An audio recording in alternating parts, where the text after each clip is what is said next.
Good to have y'all here for the first night of our More Life weekend. This is the More Life Mixer. It's our third one that we've done. What this is, it's an opportunity for us to talk about mental health, to have a very transparent discussion, to kind of give you an opportunity to ask questions, but also to understand that you are not the only one who's going through what you're going through.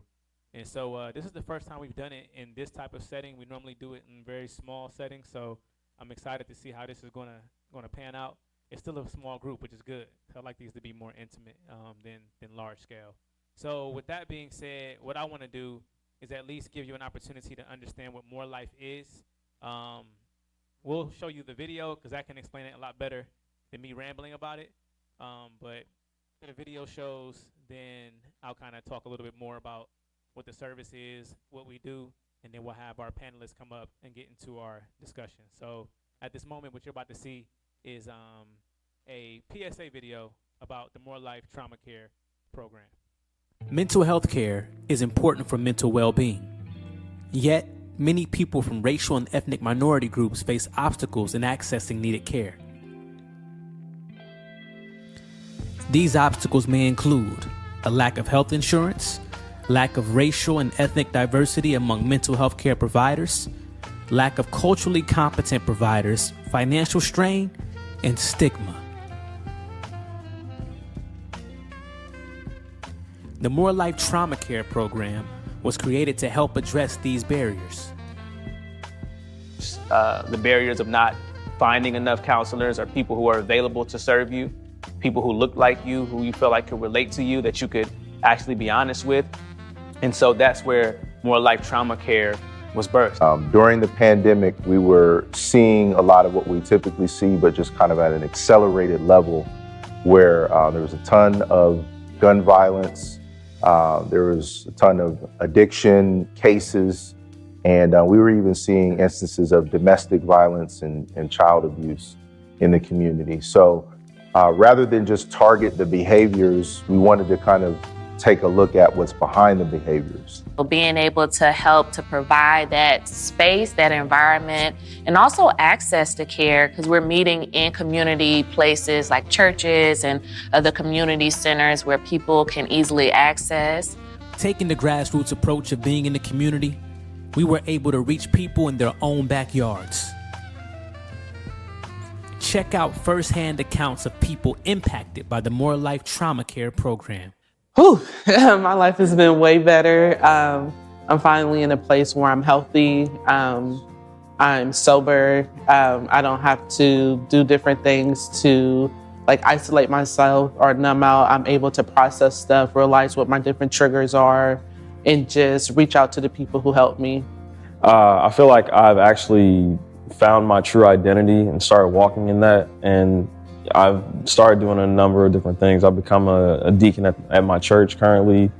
I got a photography studio and started doing spoken word and just unlocked other passions that I never knew I had. I had a really good therapist, and she helped me so much. She helped me tremendously. I was really, I don't have the right words, but I was really lost and losing my grip of how I normally function. And I realized that I needed help and I should get help right away. Since I started my journey with More Life, my life has changed in a very positive manner, extremely positive. The individuals that need this services don't have insurance. If they do have insurance, the copay is high. So one awesome thing about More Life is that we offer those 10 free sessions. And so being able to reach out to those that may not even want to, go to counseling because they don't see anybody that looks like them. So one good thing is that we give them a reflection of who they are. A public voice that actually gives some light to what our kids are contending with. We're doing a lot of great things to bring the family together, to bring those together that may not even be educated and understand why it's important that you do get help. And you do understand that there's more life after tragic events, after grief, after losses. So many losses in our communities. And a lot of individuals are struggling with grief. The conversations that we've had, helped me do stuff that I never thought that I'd be doing. I feel like if I didn't have these conversations, I'd still be afraid to take the first step. If I didn't have this program, I probably wouldn't be alive right now. This would not be possible without all of the partners who came on board to help us out and to support this work, especially Columbus Public Health, the neighborhood social workers who joined us in this work, Care Coalition, Vision Support Network, all of the churches, all of the partners who came on board. We are grateful for your partnership, and this is just the beginning. For more information, visit More Life Today. Y'all can clap if y'all want to.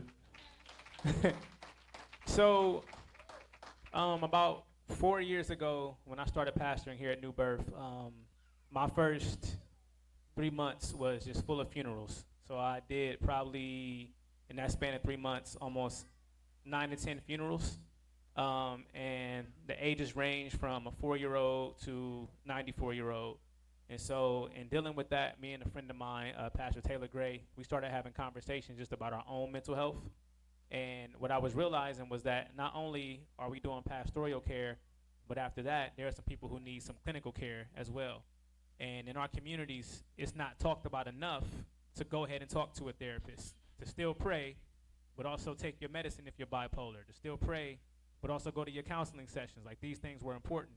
And so as we begin to talk, one thing that we said was, if we have the resources and it's hard for us to get into counseling, then people who don't have the resources, it must be impossible for them to get into counseling. And so what we did was we were able to put together a small seed fund of money. We were able to give, I think, the first year, maybe 20 people had people a year are getting free counseling through the More Life program. Yes, God is good. God is good. And so the city has partnered with us and has given us $250,000 a year to work with to be able to do this work. And so this is a part of that work. So I'm excited about this weekend. We have an event going on tomorrow. We have a cookout across the street at East Haven Park. Then we have a concert here tomorrow night with Uncle Reese. He's coming from Atlanta. Taylor Gray, Chosen Jig, God Chaser J, a couple of other artists will be here tomorrow as well. So come on back tomorrow. We'll have raffles all through the night. But I want to get into what we're going to be doing tonight, which is our panel conversation. And so I'm going to ask my brothers to come up from the Chop Podcast presented by the Rector's Den. I'm going to ask them all to come up, and then we'll do individual introductions. So y'all can clap it up for them as they come up on the stage. Eliana's going to, I guess, co-host with us tonight. She's just going to be up here. I'm also, okay, Pastor Mackey came up.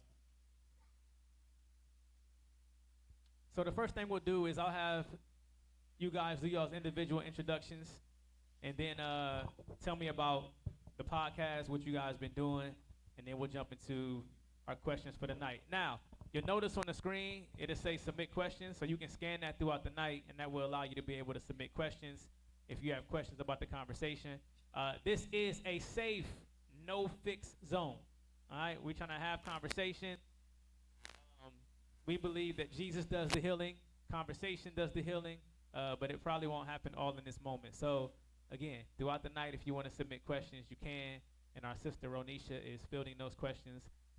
So, with that being said, I'll start with you, good brother Mike Menchaca. If you can introduce yourself, just a little bit about yourself, and we'll go from there.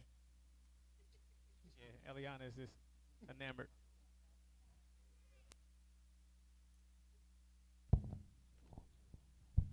Check.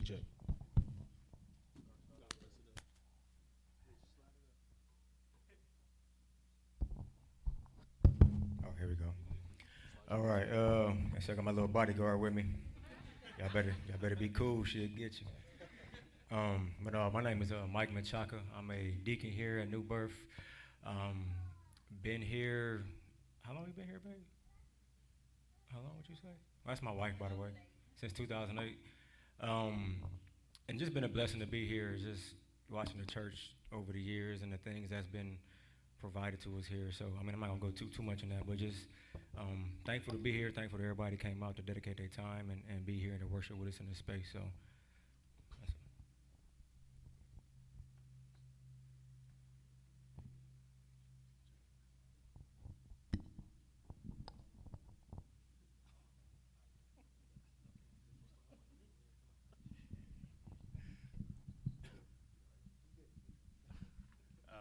I'm Minister Cleo. I'm from Columbus. I've been at New Birth for 15 years. I moved back to Columbus in 2010, and I've been here ever since. I appreciate this space because I feel like God is about to do something in this small space. So it doesn't always happen on Sunday. Sometimes it happens in spaces like this, and I know the type of conversations that we have among ourselves. So for God to trust us with something like this, I'm really excited to see what tonight is going to be.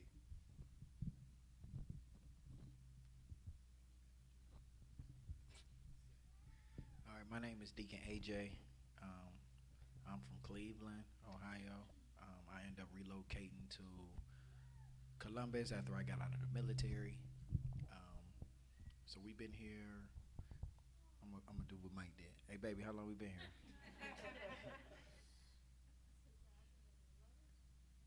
Well, I don't think that's right. But I'll go with it. All right. But no, I am grateful to be up here with these prestige gentlemen. But no, just through everything I've been through life, to be able to speak today is just, a blessing. So I appreciate y'all coming out, and I hope y'all get a takeaway from what we say today. All right. What's going on? What's going on, y'all, man? My brother's over here. We gotta pick it up. What's going on? Y'all sad? You want to go with the Barry Y'all sad? The we gotta step out back before. All right. What's going on, y'all, man? My name's Eddie Jackson. Born and raised here in Columbus, Ohio. OH? OH? Just for those in the back. Just in case they slipped in. A couple of y'all, northerners. But happily married, man.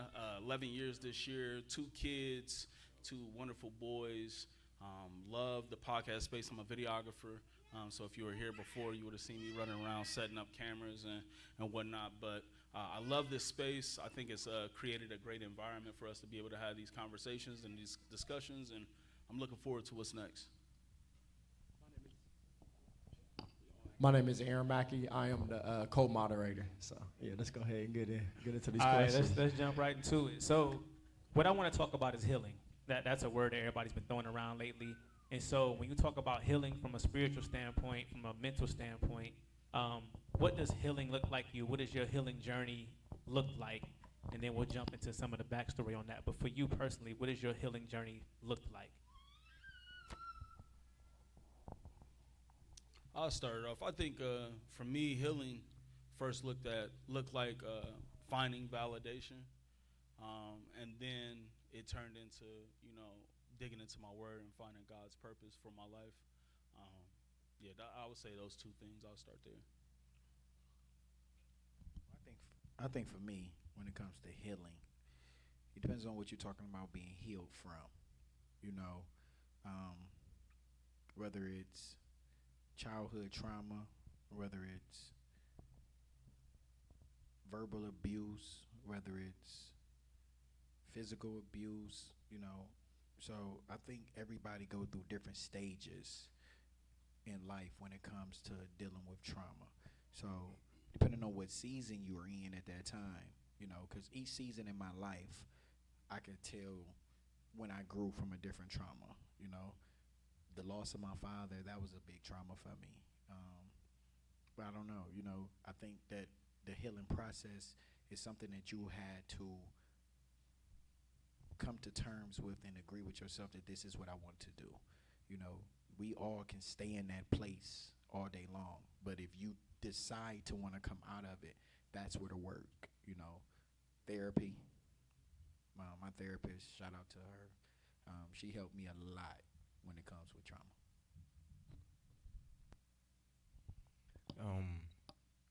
I think sometimes with the word healing, we might get it. We got to understand what it really means before we can actually address it. I feel like sometimes we think healing it can happen overnight, but sometimes it might take a little bit longer. And I think sometimes we got to understand it's okay to be in like you said, a healing process, and it helps you understand like different steps you may have to take in that. So with me personally, when it's not something that's an overnight type of success or whatever, like just being able to be comfortable in a healing process, knowing that and recognizing and celebrating the small wins in my healing process, and not beating myself down, but beating myself up type of thing, to where like, okay, I accomplished this little small win today. I did better today than I did yesterday at such and such. So I think like just recognizing those small moments for me, for my own journey, whenever I got anything I got to deal with directly, it helped me a lot so that I can just realize the progress and the growth in it.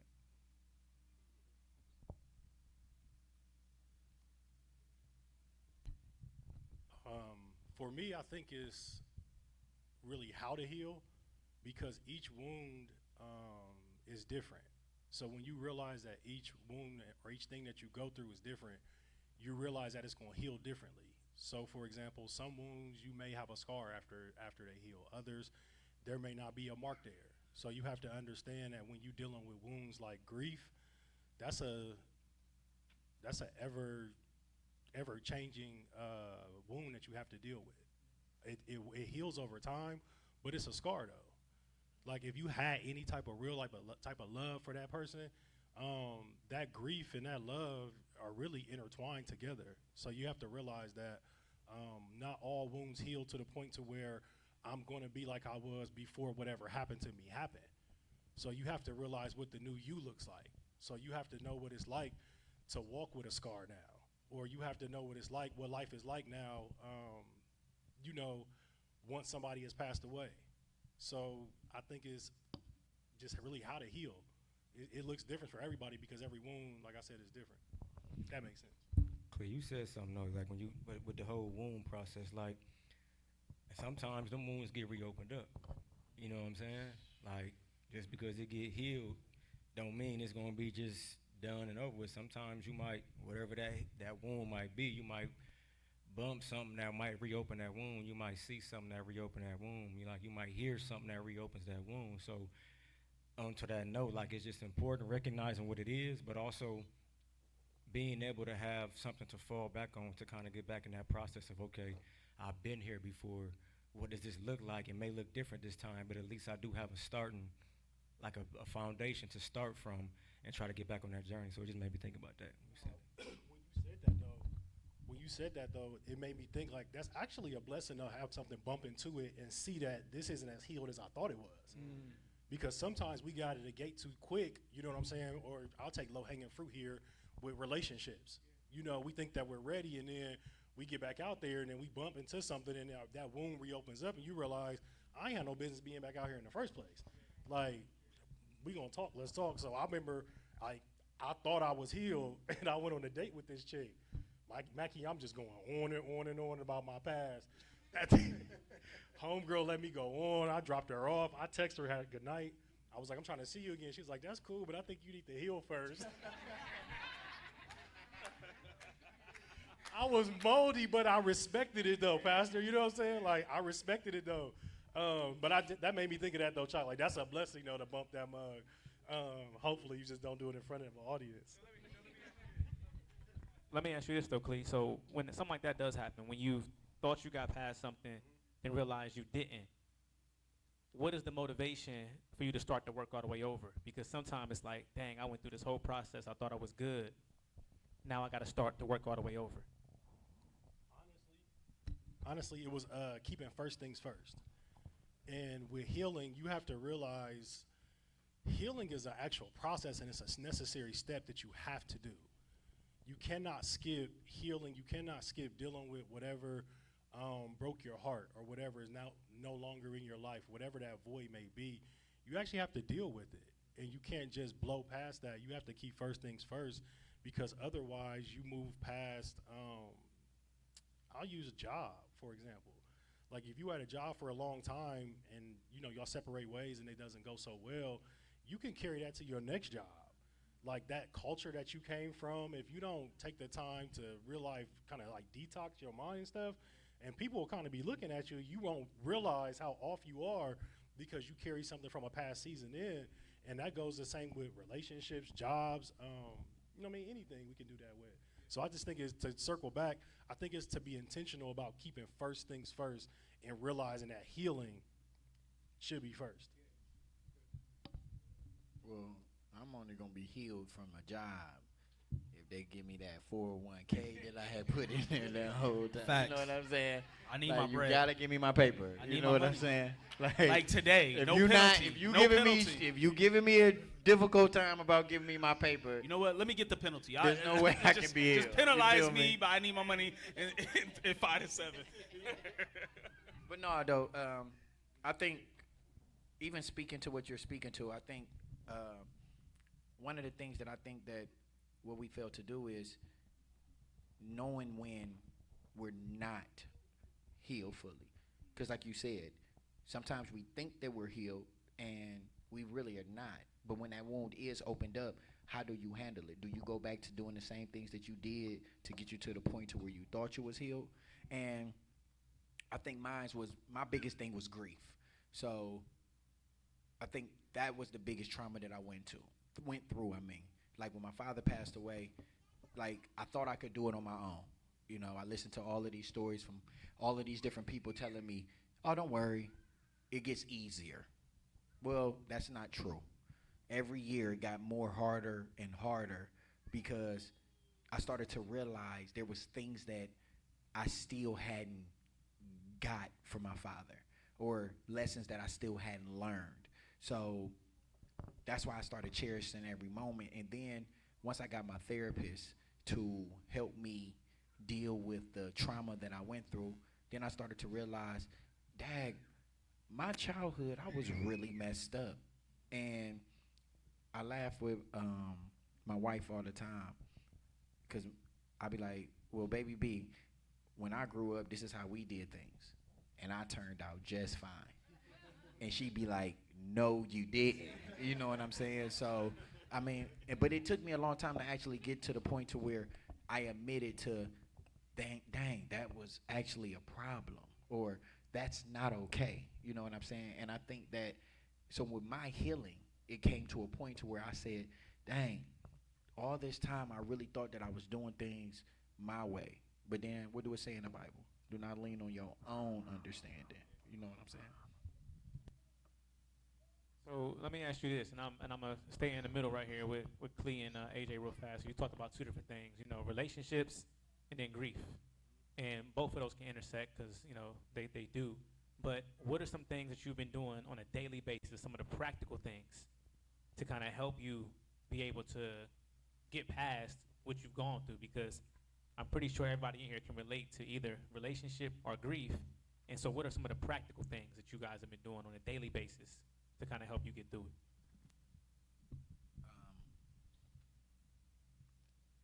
To be honest,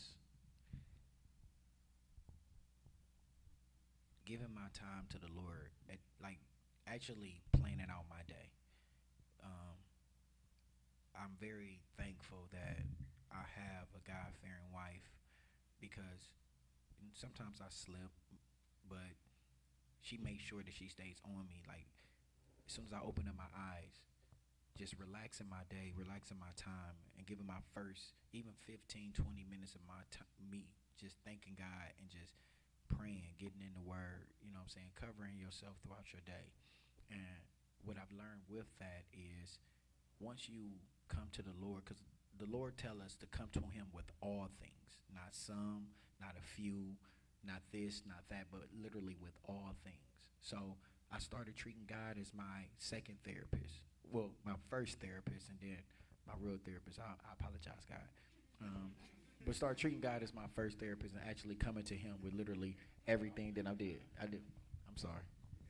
You know the true desires of my heart.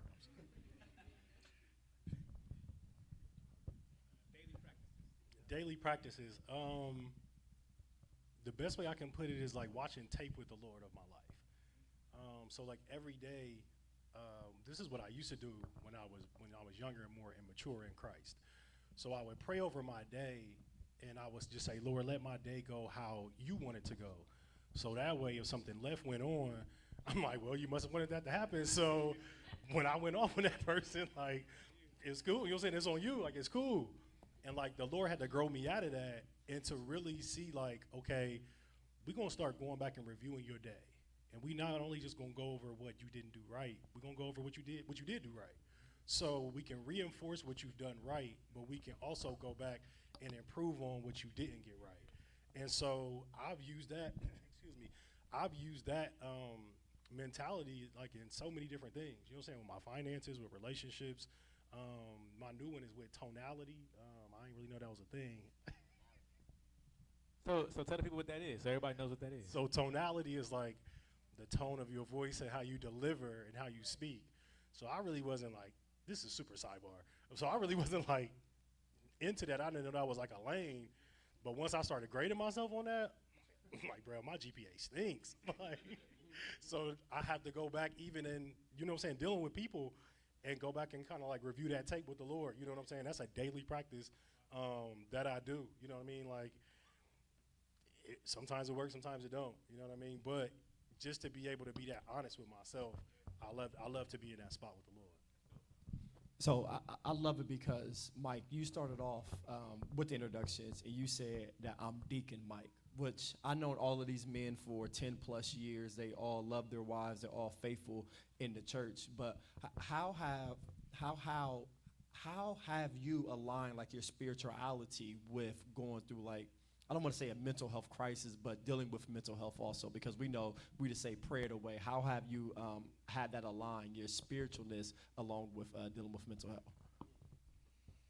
So from an alignment standpoint, first and foremost, it's about, for me, you got to be real with yourself and be accountable with what it is that you're dealing with and what you haven't addressed head on. Like, are you trying to brush stuff under the rug and just go about your days and act like it's not there? Or are you really working towards trying to get this thing right and get some healing and get some improvement in the perspective of it? And from a spiritual aspect, like it, for me, like I have my conversations with God be pretty much straightforward. Like I really do be asking him for, and along these years, I've learned to get better with asking him just for him to increase my my conviction in certain spaces in my life. So that it can basically whip my butt on the spot. Like, you know what I'm saying? That way, like, pretty much like you in the store with your mama trying to grab something she told you not to touch. Like, Lord, pop my hand and right real time so I can get this thing right. And then, I mean, and ultimately it's the words. You know, Matthew 11 tells us, like, he wants you to come to him with your burdens. You know, he's not telling you to, because I mean, for a long time too, as I was a babe in the word and going along my process of growth spiritually. Like, I thought that, I confused that the tougher you are, I mean, the more you act like you're not going through nothing, the tougher you look spiritually. You know what I'm saying? The more you look like you got it all together, oh, yeah, he's God, yeah, God all in him, like, he the one right there, like that type of stuff. But I had to learn to let that go and kind of learn how to be vulnerable in spaces with God first and foremost, and I'm still working on trying to be more vulnerable with my wife and with my family, because I know God uses them towards my healing as well. Like, he can send a word through them. I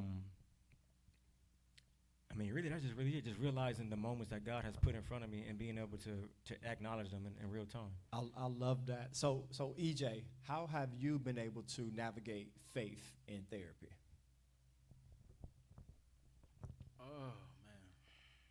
I've been alive 35 years, and I feel like I'm still, like, trying to make sense of the two sometimes.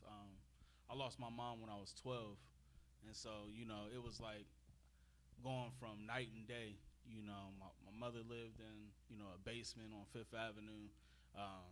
Not Fifth Avenue, we lived over by Driving Park in a basement, and she had just got her first house, and then a year after she got married, and then she passed away. Mm-hmm. And we went and moved in with my dad, and it was like night and day, you know, moving from Driving Park to Fifth Avenue, you know, getting involved in gangs. My dad was way more loose, you know what I mean? Like, he allowed us to do kind of what we wanted to do.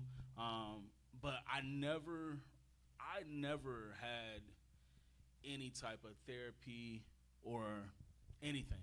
You know, I was a church boy, and then when my mom passed, we was in the streets. And so it was like night and day. Mm-hmm. And so, you know, trying to like juggle faith, you know, I really probably haven't came into that until probably like the last like 5-6 years, you know, just really understanding that I got to seek first the kingdom to get my help, because I was, like I said earlier, validation. I was trying to, you know, find and validate myself in a lot of different just stuff, man, like all the time, just stuff. My dad was a great dad. He was there for us, but at the same time, he kind of belittled me a little bit. You know what I mean? He never thought I'd graduate high school, never thought I'd go to college, always kind of downplayed me a little bit. So I always walked around with a chip on my shoulder. Then on top of it, not really knowing, who I am from, what my mother has put into me, in those 12 years. You so young, man. By the time you turn 16, you kind of forgot some of those things. And then, I go off to college, and it just was just a constant layering of really God pulling me closer to him without me even going towards him. Wow. You know what I'm saying? Like that prodigal son, like he just came and met me where I was at and dealt with me in those seasons. He didn't just grab me and say, oh, no, you just straight Christian, right? Like you just gonna be a good old boy. Like I was into some mess, you know what I mean? And, but I think he knew my heart. The Lord does know the posture of your heart. And I think he knew I was hurt, you know what I mean? At the bottom of it. Like, you got your father. I'm named after my father. And, I don't know what it is with dads that name their kids after them. They tend to be a lot harder on them, you know what I'm saying? But, I kind of got that end of the stick, man, and it took for us to get past college and, for me and my brothers, I got 7 brothers, for us to sit down and really be able to realize, like we remember fun times, but childhood was not like what I'm giving my child. You know what I'm saying? Like I wasn't sheltered. I wasn't really nurtured. Like I was told to go survive. You know what I'm saying? On top of losing your mother, go survive. I went to college as an escape to get away from chaos. You know what I mean? And then when I got to college, I'm trying to navigate the waters myself, and I just got into some mess, man. I got into a lot of mess, and it really wasn't until I found my wife, Megan. She's 4 years older than me, so she, kind of mommed me a little bit at the beginning. You know what I'm saying? But it's crazy because that's really what I needed. Like, I lost my mother. I never really had like a womanly love, like, you know what I'm saying? And she nursed me. You know what I mean? She put the little thing around my wristband when we was at the fair and said, "You can get on." You can get on this but ride. I needed that, and my wife really spoke into me. She always says that God told her, "You're not with him for who he is right now. You're with him for the man that he's going to be." Wow. And Amen. when she would tell me these things, it would just bring this level of conviction, wanting to be better. You know what I'm saying? I remember walking in a new birth. You know what I'm saying? I got dreads at the time. I'm a wild boy, you know what I mean? And I'm like, what am I doing here? And she just kept inviting me, kept bringing me. She just kept being the wife that God was calling her to be. Even in my mess, she know all my secrets. You know what I'm saying? That's good. And with her knowing my secrets, never really judged me. I used to steal from people. You know what I'm saying? Like real talk. But like her bringing me to the Lord, like really changed my heart. You know what I mean? I feel bad for half the stuff that I did when I was in college, when I was just trying to survive. And so, I built up my faith through experience and through God holding me close. That's good, man. I absolutely love that. Hold on real quick, though. He said he only feel bad for half the stuff he stole in college. So hold on. No, bro, so I only feel bad for half of the chill out. Stuff he needed to do. It'll be a book coming out probably like right before I die about everything. Oh man! So AJ, got a tell-all coming. Huh? AJ, you are heavily involved in the church. Heavily involved. You're a deacon. Even before you got this title, you've always done a lot. From your church in Cleveland, just from know about you, even the church here. Where has the church helped you? But here it is. Where has the church also not been the greatest support in you in this mental health journey? That's a really good question. I'm gonna kind of sound upbeat on this one, because, all right, my parents, they grew up my father, he grew up on 93rd, which was still the hood.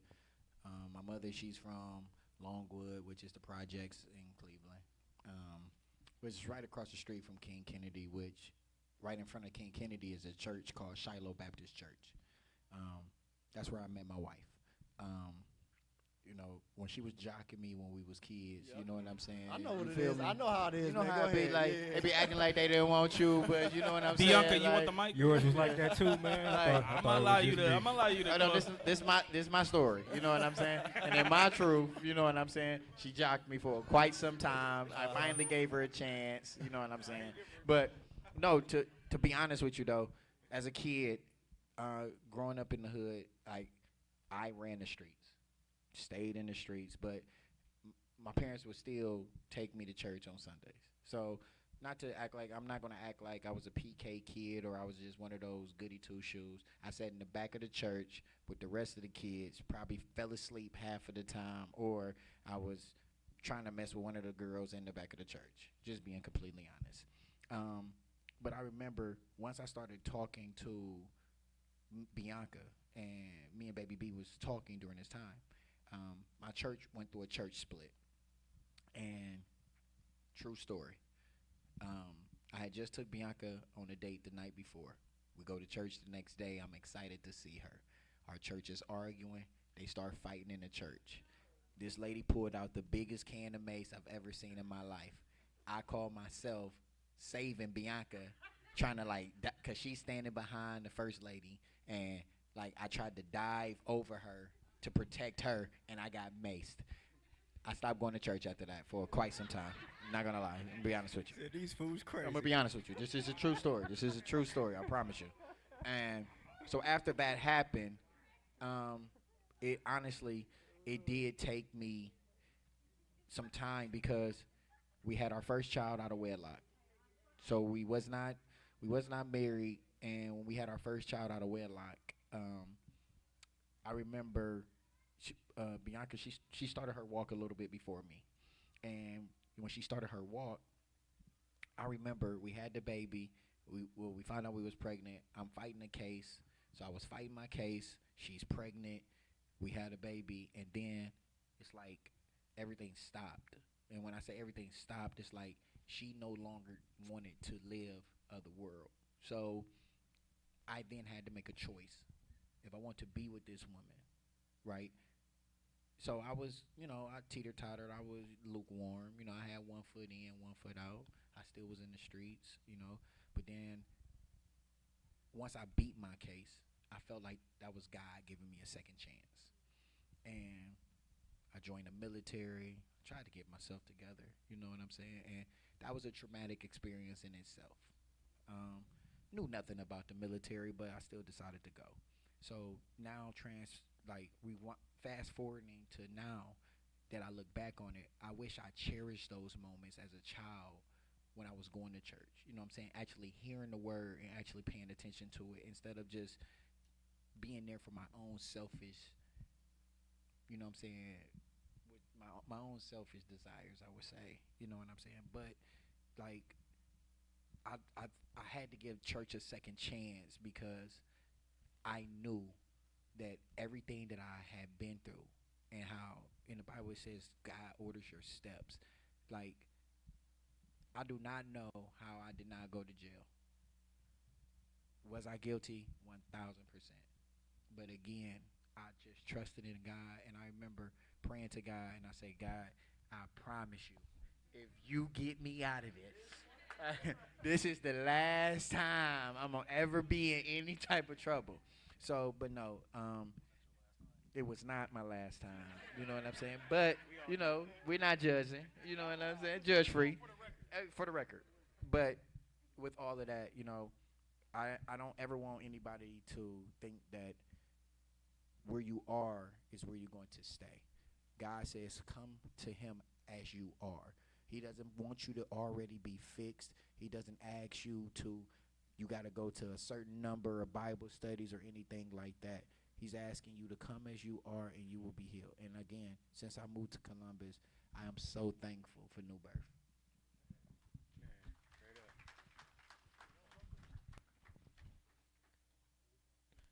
I mean, on the question note of what Mackie said on how it helped, and he said how it didn't help. That's what he said. So I mean, early on when I first started coming to church, the one thing to this church specifically, the one thing I can say that I love and I appreciate it, and what kept me coming back to New Birth is that New Birth accepted me for who I was. I was always greeted with love, like starting from the parking lot coming in, like it was love. Whoever at that door, before I even get to the door, there's my man, especially him right there in the back. Right now, he do this all the time now, but it's been going on ever since I've been going here. Is that when I'm getting out my car, walking up, it's a, hey, how you doing today, brother? How you know? It's a greeting from before I even get to the door. And when we first started coming to church, my wife could tell you like, we didn't know too much about church. We wasn't saved, so I was coming to church hungover, smelling like liquor. Even somebody called me out for it before, like, but like even in that space though, like they appreciated. I mean, they showed me enough love, and I appreciate that, and I kept coming back. But the only thing I can say, as far as on the flip side of it, to make it short, is that from a mental health standpoint, like early on, and I guess this kind of was everybody everywhere, but the awareness wasn't there. You know what I'm saying? We didn't connect the dot on the two. Like it was more early on. It was more, this is this way, this is that way. You do this, you don't do that. It wasn't a lot in between of connecting the awareness about it and the resources being available and making let everybody know. We probably had them, but I just didn't know that much about them because there wasn't a lot of awareness created on them, which I can say today. And why we doing this is we're in a great space for it now. But that's just when you asked the question, it made me think of those two things. Real quick though, but also too, the way people view mental health, mental health now is completely different than how it was back in the day. Right. You know what I'm saying? Right. It was frowned upon you being emotionally in tune with yourself. You know what I'm saying? And also too, we didn't have as many outlets that we have now to be able to go and speak about something that we're dealing with. Me particular, you know what I'm saying? Being from the hood in Cleveland, it's like, oh, you emotional? You want to talk about your feelings? You know what I'm saying? You get laughed at for that. You know what I mean? But I think now that I'm more in tune with who I am and who I was, I think that everybody should do therapy, to be honest with you, because I think everybody deals with certain things that they haven't got over, you know. And honestly, it was not until I started going to therapy because at first, I mean, I fought therapy. So I'm like, I'm not about to go and talk to no stranger. And honestly, I went through probably like 4 or 5 different therapists before I actually found the one that I've been with for the last 6 years. You know what I'm saying? But I think that it's okay to not be okay, but it's not okay to stay where you is. You know, that's what it. So let me ask you this: all of y'all are, fathers. Y'all got things going on, businesses, mentorship programs, all that kind of stuff, right? So there is a expectation to always be moving, always be doing something. How do you slow down and give yourself permission to rest and permission to deal with the things that you got going on? Let's speak to that a little bit, because I think we live in a world where everybody's grinding, everybody's doing this, everybody's doing that, everybody fears missing out, so they got to show up to everything. But how do you give yourself permission to slow down, stop, and just rest in the moment? I watched this interview when Pastor Torre was on the Breakfast Club, and he was talking about the power of his no because of what all came when he said yes. So he was like, I had to realize that I'm a limited resource. And this was years ago, and that has always stuck with me because I was like, man, if you don't realize that people will just pull on you in jobs and you'll just like things just drain you and pull you in 8,000 different ways, and then there's nothing left for yourself. So I really had to realize, I took that to heart, like I'm a limited resource. So I'm not going to be doing all these other things. Like I'm knocking this off my plate, and I don't feel bad about it because I have a diagnostic on myself. You know what I mean? Like what my mind is like, how much energy I have, how much I have to give towards something. So nobody else knows that outside of myself. So as long as I'm operating out of a pure place with that, then I don't feel bad with my no, because I know when I commit with my yes, what all comes with that. So I know, okay, you give what you give everything when you say yes. So when you give no, we're giving nothing. And that's justified. You know what I'm saying? It's like a light switch. It's either on or it's off. It's no gray area. So you have to realize that you can only stretch yourself so far, and then you have to even amend that when you have different things going on in your life. Like when you have health scares, you know what I mean? When you have different things that go on in your life, you have to realize, like, I only got X amount of, like, with stewarding, you know what I mean? It's just stewarding your energy, stewarding your mind, your heart, your different resources. You just got to realize, like, I'm not on infinity mode. Like this, there is a low battery for me. So, and keeping that and operating with that in mind, because you can burn yourself out for real, and it's not as easy to bounce back as you think it is. Like you think like, all I need is a couple days rest, or once I get done doing this, and then next thing you know, something else that happened, and that then threw you off schedule. You like, whoa, wait a minute, like I was already behind, and now this didn't happen. So just kind of keeping that in mind as you move forward. I would say, for me, it's kind of I'm in a space to where I'm always on go.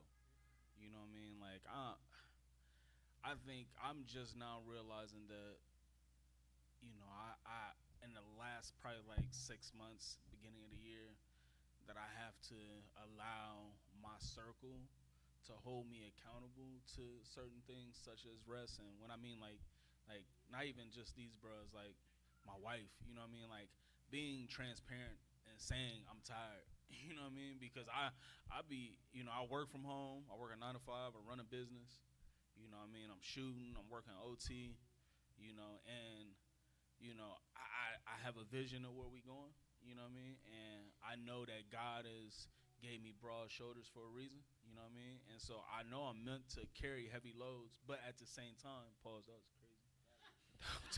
that was wild. That was diabolical, boy. They was gonna chew Listen, me up. and then They you was gonna looked chew at me up me. after this. Come on, because you looked at me after you said it, and I'm like, that's crazy. Wow, You my already bad, know. my bad. It was my gonna be bad. a discussion. Welcome to about that one 2025. in the chat. Like, hey EJ, what did you mean by? But I've started. I realized that you got to put processes and systems in your place when you are allowing yourself to be in that state. Like I allow myself to be in that mode because I just believe that God is using me right now. So I will exhaust every energy that I have in my body to allow God to push me to where I need to go. But I can't allow it to kill me because I got a family. I got a wife that I got to take care of. You know what I mean? I got kids, got to raise, and a whole future to see. I'm only 35. So I started putting systems in place like a calendar, a shared calendar. And I told my wife, when you see me exhausted, I need you to know me so well that you just block out my calendar. I'm not taking no shoots that week because she said so. You know what I'm saying? And being open to that. You know what I mean? I feel like sometimes we had that fear of missing out or, of opportunities and different things that could come across your desk. But for me, I know I need that. You know what I'm saying? Because I won't do it for myself. And so I've just allowed, my wife and try to really lean in on her, you know what I mean, to really establish that type of stability in my life. I still don't get to bed till about 2 a.m. and wake up like at 7, but it's getting better, you know what I mean? And I'm not just, like he said, the power of no, you know what I mean? Like I say yes to everything, because I feel like God gave me a gift and I want to give it to the world. But then at the same time, you got to realize that, the same people you giving it to, they not spending that same type of energy to keep it, maintain it, you know what I'm saying? And so, I just look at it like I have to have somebody that has those puppet strings on me, you know what I mean? And that's, that's not a bad thing. That's why you get married, so you can have that type of accountability. And sometimes you get in a marriage and you still trying to operate in your own and do your things, but then it's like that moment when you come home and she mad because she ain't, I remember one time my wife said, I've seen you 4 hours in a week. Like seeing you, been present. Not just like see you at going to the kitchen, like been present with you. And that hit me like, yo, family first. You know what I'm saying? That's my first ministry. And so, it's been, I still have to, run things through, but I run jobs through her. Hey, yo, y'all need me to come over here. Y'all? You say y'all? How long he need you? I'm like, you gonna be at work. she like, go ahead. What we talk about, EJ, the one says you gotta get that permission slip signed. Man, that permission slip sign, you know what I'm saying? Yeah. Ain't nothing wrong with the permission slip. Structure is good, you know what I'm saying? And, I think structure is the whole reason why these facilities, mental health institutions and things are coming around a lot more. Like he said, we ain't had this back in the 90s. I didn't even have parents that knew, go take your boy to get some therapy. He need to talk to somebody. He lost his mom at 12. They just kept rolling with the punches. You know what I'm saying? It was like night and day. Your life just changed, and you just roll with it because you a child. And so, I think, I'm glad that we having conversations like this because it's making us more aware of the things that we got going on. So let me ask you this. This is more of like generational, right? So a lot of people don't know this, but my father, John, around somewhere, he's not my biological father, right? So I lost my father when I was 12, 13 years old. And all of my sisters who are older than me, family older than me, tell me how much I mimic my father, Earl, right? And they tell you, oh, yeah, he did this. Y'all got the same kind of personality, blah, blah, blah, right? So we know that even without having a relationship with somebody, you can still, like, model them.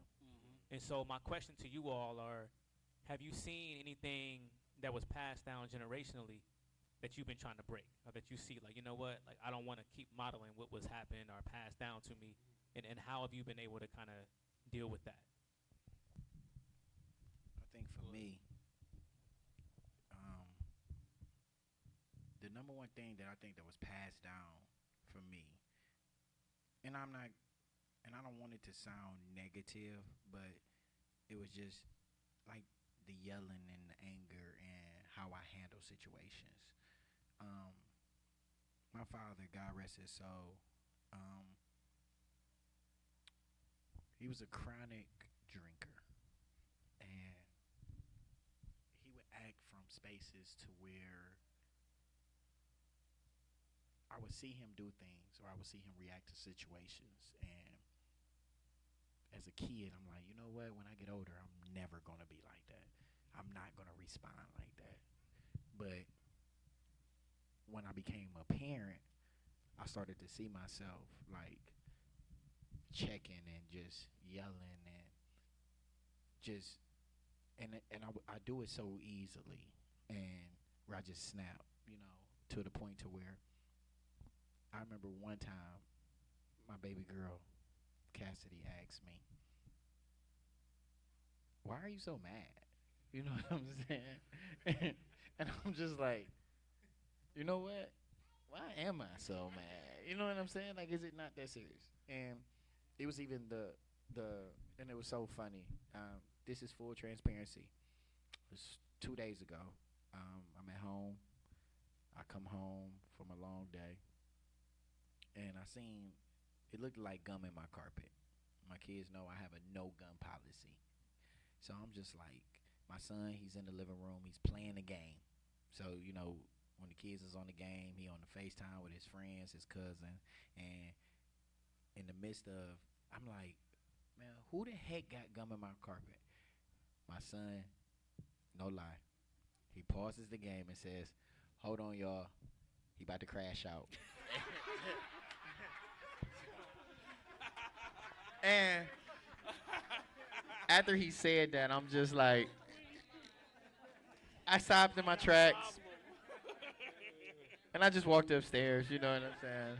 Embarrassing moment, you know what I'm saying? Because I'm just like, dang, do I crash out that much? No, but listen, it was like on cue. He paused it and was just like, hold on. Like he forewarned everybody on, hold on, he's about to crash out. You know what I'm saying?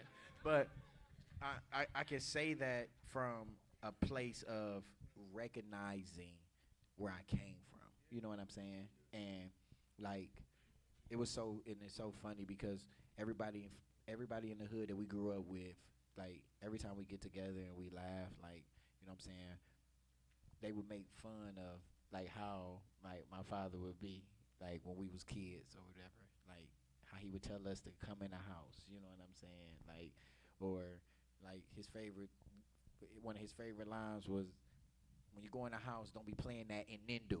Like, what is in Nindu? But we knew what he was talking about. You know, he's talking about the video game. You know what I'm saying? It was Nintendo, but like in Nindu, I don't know where he got that from. I don't know where he heard that in. But I say that to say, as a parent, when you a kid, you always say you're not going to do things that your parents did.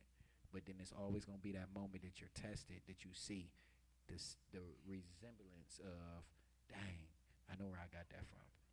You know what I'm saying? But again, I'm heavy on breaking generational curses. You know, it's not about where you are right now, it's about where you're going. And as long as you stay focused on the goal in mind, you will surpass it. One thing I'll say for me was just thinking about my childhood and also how I try to conduct myself with my family now is the one thing I thought about was the type of exposure I had to things growing up. It really wasn't no filter when I was growing up on nothing. Like I watched a lot of movies I shouldn't have watched. I listened to a lot of music I shouldn't have listened to. And this is, I can remember all dating back all the way to like kindergarten. Like it was no type of nothing. It was just, hey, this is what we watching right now. If you in the car, this is what we listening to. If I'm in the house playing music, this is what we listening to. And it was normal then, you know? And I didn't see nothing wrong with that all the way up until I finally had children. And it made me go back to that and think about some of the stuff that I was thinking at that time or the conversations I would have sidebarring with my friends that I shouldn't have been having. So one thing that me and my wife are really big on right now is that we don't expose our kids to adult type of content. We don't go for it. We don't care. And we are very selective about who we let our kids be around. We don't care who we offend by it or not. Like it's been times where we don't let certain family watch our kids or go play with their kids because we know what that comes with. We know what they can possibly come back home with. So we don't expose them to none, and we show them like you can still be you, have fun, and fun like you want to have fun in Christ though. Like so, I love the fact that I can get in the car with my babies and my whole family. Matter of fact, and we can put on Christian rap, gospel music, and we be in there vibing and kicking and just having a ball, or even the type of movies that we all watch together. Like it's keeping my kids in the kids' place. Obviously, I know that once they're of age, you know, some things they're gonna cross paths with, but they will know the difference between the two. And like I see it now, sometimes they hear their friends say certain stuff, they like, ooh, and they turn their back and kind of walk off type of thing. So, and then the one thing too we do right now, and we kind of talked about this on the pod too, that we trying to get more consistent with is that we have family discussions. We would sit down at the table and I would ask my kids, okay, what's something daddy did this week that made you angry? And let them tell it, like from their perspective. That way I can understand how they're thinking.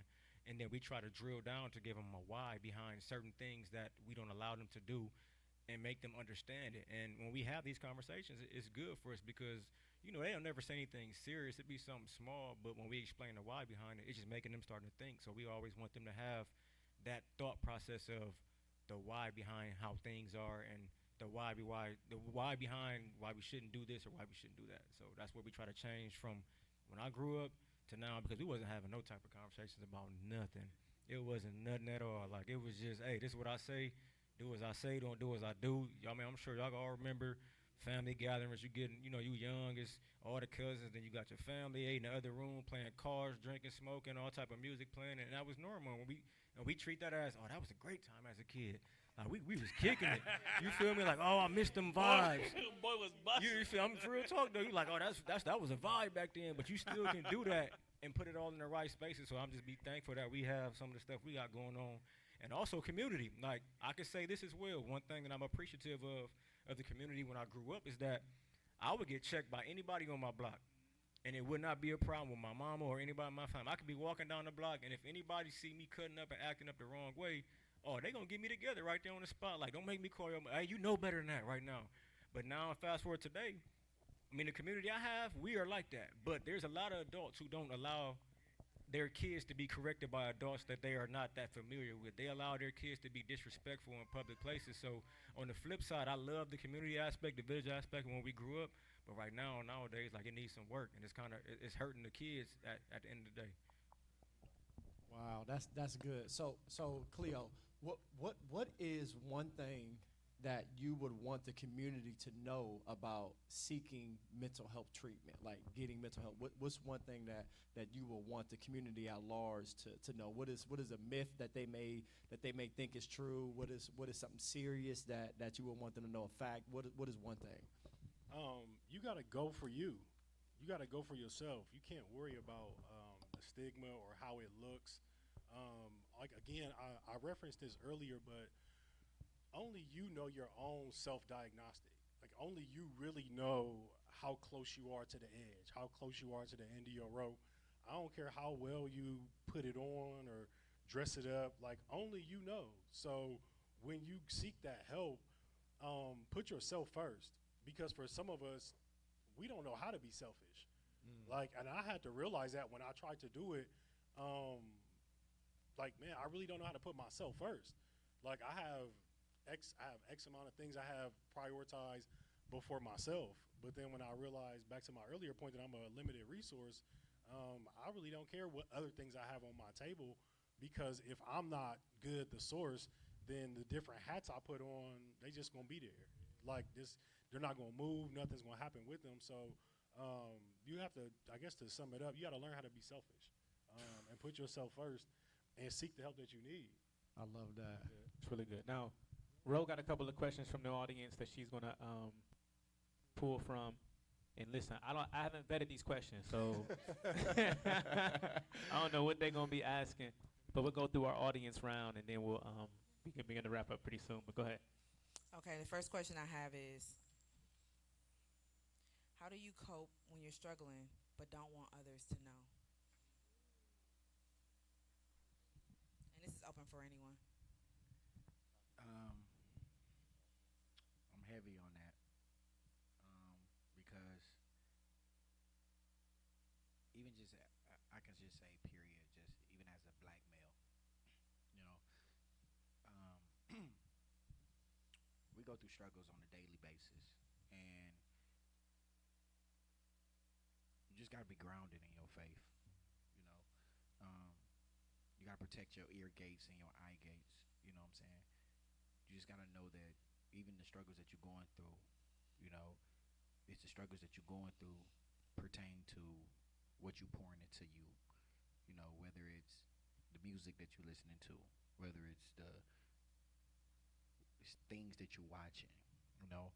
I remember that was one of the first sermons that I heard when Pastor Moore preached here, when he was telling us, don't go to sleep with the TV on, because you don't know what's playing and what's being put into your spirit. Because you could be Netflix and chilling one time, and then, like, even back in the day, you know, with the TV coming on, we had BT Uncut come on, you know what I'm saying? Then Tip Drill come on, and next thing you know, you're like, man, dang, why is that song in my head? But when you coping with something that you don't want to, like, goes back to what I said earlier, you know, to be honest with you, man, God is a faithful God. And God stated to us, man, come to me with all things, not some. God knows the true desires of your heart. And even for me, myself, when I wanted to remove something, I'm asking God, like, actively, you know, God, please remove these things from me. Remove these things from my life. Remove these things from my spirit. But we got to know, when we asking God for things, we have to ask him, like, honestly. We got to be honest. You know what I'm saying? And unless you want to be honest, how can you expect for yourself to ever heal from it? Next question is, what does forgiving a father that hurt you look like? I think it looked like love. I think it looked like, you know, I think I lost my mom when I was 12, like I said. So at the end of the day, I still got one parent. The Bible talks about honoring your mother and your father. Your days shall be long on this earth. And so as much as my dad probably talked down to me as a child and whatnot, I got to think about it. My dad was probably raised that way, right? My dad probably, when I was getting raised, he was my age, 35, still trying to figure it out, right? And so it doesn't excuse the ignorance, but it does when you're walking in faith and you're seeking the kingdom and you're seeking true healing from God. One thing he will do is make you love the thing that you hate. And I never really hated my father. I hated situations that we had and times that we had. But one thing that's helped me really forgive him is just loving him and realizing that that's my dad. At the end of the day, if something happened to him today, I would be probably tore up from the floor up. So, you know, I don't like having fake love, you know what I mean, for people. I believe if tomorrow something happened to that person and you would feel some type of way, then why are you carrying the energy that you're carrying today? And I think that you should look yourself in the mirror, and really it's on you. You know what I'm saying? Like, you got to deal with you. Like, God has your father is still here for you. And me and my dad have a great relationship now, right? I'm older, like we talk all the time, we kick it.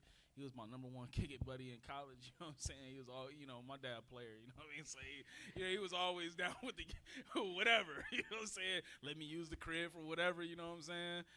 So we developed a great relationship, and but I think a lot of it just had to do with unconditional love, over time, and really wanting to forgive him. I think you gotta want that. Also, just to piggyback off that really quick is, and in the Bible it does state, you are to forgive 70 times 7. You know what I'm saying? So I don't think forgiveness is, you should ever stop forgiving, because God is our Father. So when you really believe and trust that God is your Father, how many times would you ask him to forgive you for the things that you sinned from? Next question is, what's one thing you wish black men talked about more? Their feelings. We get shamed for our feelings. We get shamed for dealing with them. But I think that it's a disservice to us as human beings not to realize that black men have feelings. Before I'm a black man, I gotta be a man first. In order to be a man, I gotta be a human first. All humans come equipped with certain things. So you can't deny a black man his humanity because he's black. He comes with feelings. That mean he get hurt. That mean he get disappointed. That mean he don't like rejection. But we just get, hey, be strong. Hey, suck it up. Be tough. Like, nah, bro, I'm about to be human for a second. Like, my feelings is hurt. Like, I'm jacked up over this. I'm disappointed about this. But we don't really have that space. And if we do endorse that space, it's in a very limited capacity. Like, for myself, I can probably name on one hand how many people I have that space with.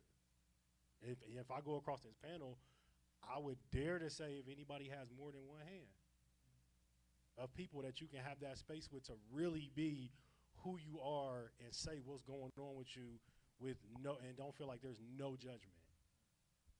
Like, man, he being soft. Man, you sound like a girl right now. You sound like a crybaby right now. Like, nah, bro, I sound like I had a rough Tuesday. It's what I sound like. You know what I'm saying? And it's 90 degrees. Like, that's what I sound like, but we don't have that space.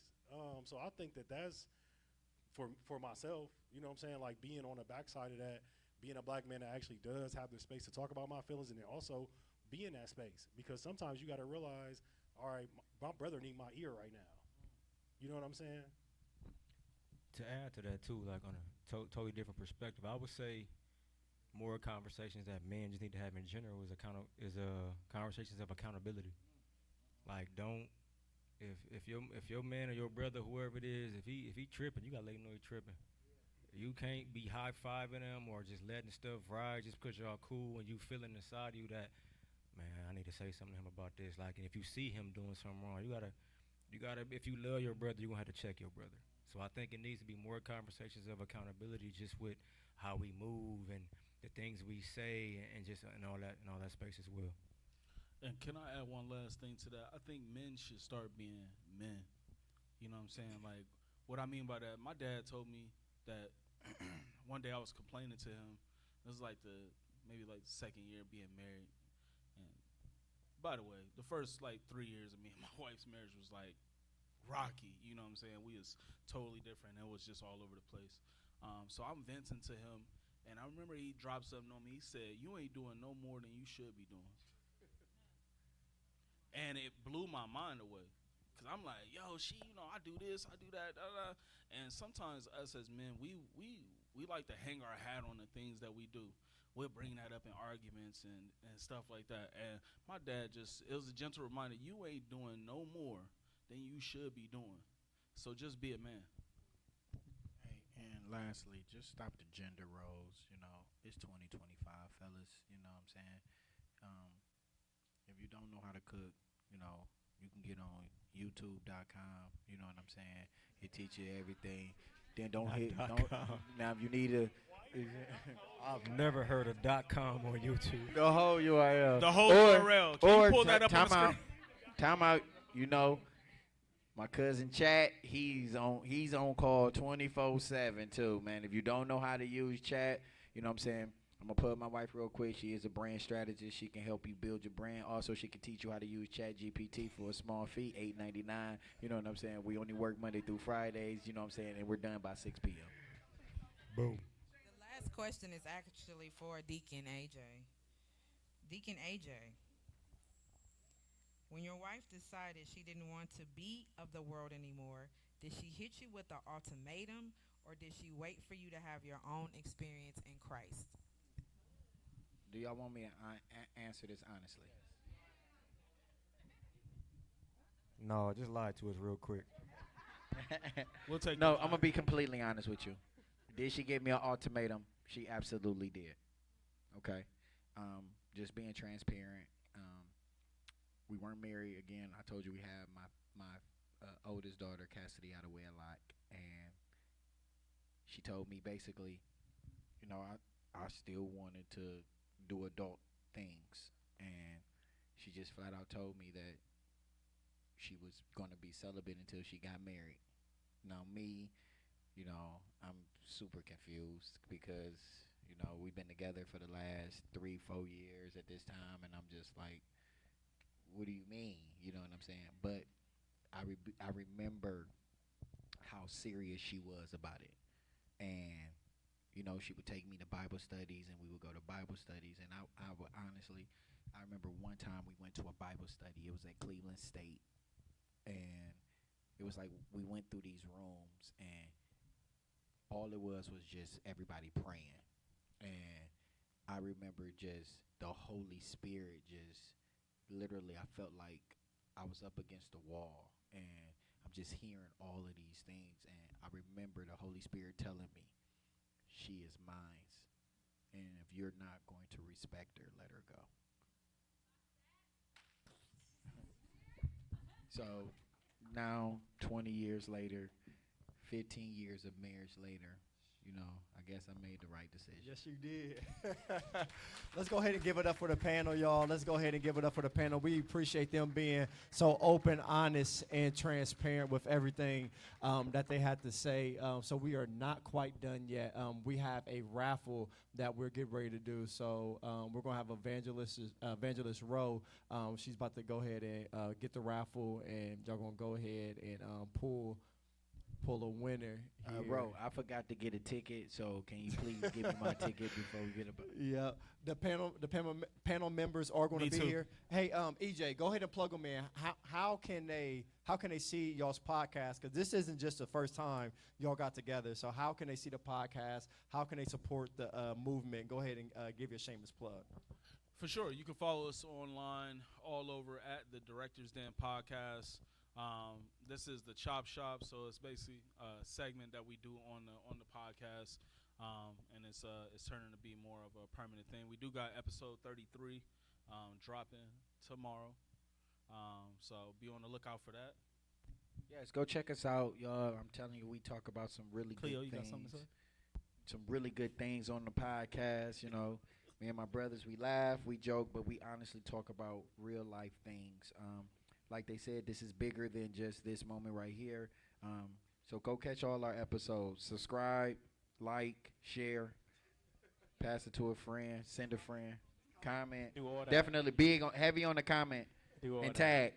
Do all that. Listen, also tonight, since you're here, we're going to give you a free ticket to the concert tomorrow. So when you leave out, Ro, you hear me? I'm changing things up. I'm giving everybody a free ticket to the concert tomorrow. So when they leave out, they can grab a ticket before they leave for the show tomorrow. No, I ain't refunding those that paid. They just gonna give it to somebody else. They paid we it gotta get a free forward. ticket. You know what I mean? Pay it forward. You know what I mean? Pay it. What you? I'm a businessman. What are you talking about? No, I'm playing. I'm a businessman. But no, seriously, if you are interested in counseling, More Life Trauma Care, we offer you free 10 free counseling sessions. If you don't have insurance, it doesn't matter. If you do have insurance, we'll work with you. and will help you get insurance or Medicaid or Medicare. If you get to the end of your sessions and still need more care, we'll help you out. Okay, so go to morelifetoday.org. That's morelifetoday.org. You'll get 10 free counseling sessions. We do family counseling. We also do grief counseling as well. And so, yes, please spread that to everybody that you know, because the service is free.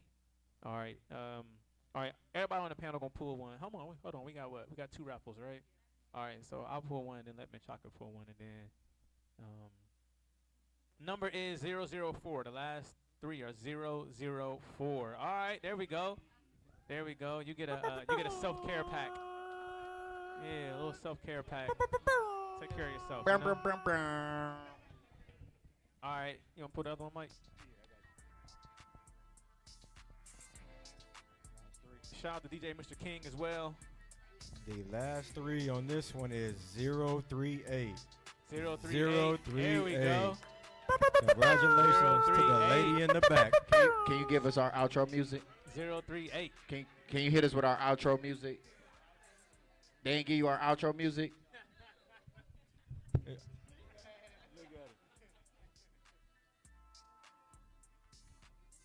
All right, so listen, we're back tomorrow. We're back here tomorrow. The show starts at 6:30 p.m. Bring a friend, bring somebody with you. Again, 6:30 p.m. We're back here tomorrow. Let's chop it up, man. Let's clap it up again for the chop. Hey, we appreciate y'all, man. If you want to volunteer to serve the community, we'll be across the street at East Haven Park for the community cookout. It's going to be an awesome time. So continue to rock out with us. But make sure y'all get that ticket for y'all leave for the show tomorrow. All right? Appreciate y'all. Peace. Peace.